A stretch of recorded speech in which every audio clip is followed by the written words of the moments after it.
Samantala mga kabrigada, tanggap pa ho tayo ng report. Brigada!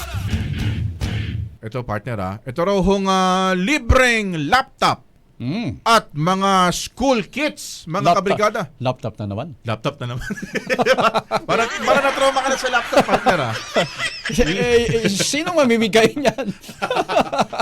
Ito muna. Wag muna tayong makakabahan ulit tayo. Libreng laptop at school kits. Ipinamahagi raw ho sa mga guro at mga estudyante sa mga pampublikong paaralan sa Makati naman. Okay. LGU yan. LGU naman pala to. Okay na ba si Brigada Jigo Boy Custodio? Jigo Boy Custodio, i-brigada mo! Brigada! Jigo, go ahead. Bilang bilang paghahandle na mahagi ang lokal na pamahalaan, libreng schools at mga bagong laptop sa mga mag-aaral at mga guro sa lungsod.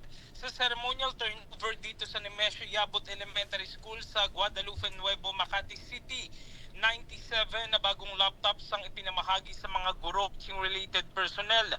Bukod dito, namahagi rin ng emergency go bags at hard hats. Humigit kumulang 2,000 elementary, high school at senior high school students naman ng paaralan ang nakatanggap ng bagong school kits gaya ng school supplies, uniforms at mga sapatos. Lahat ng estudyante mula elementary hanggang high school sa mga pampublikong paaralan sa lungsod ay makakatanggap nitong mga school kits at syempre itong mga gayon din yung mga teaching at teaching related personnel na makakatanggap ng mga bagong laptops. Kahapon nagsimula yung pamimigay ng mga school kits at mga bagong laptops at inaasahang matatapos itong pamamahagi sa susunod na linggo ay magsisimula na ang pasukan. Brigada Gab and Brigada Ab. Sige. Yan. Salamat, Jigo Boy.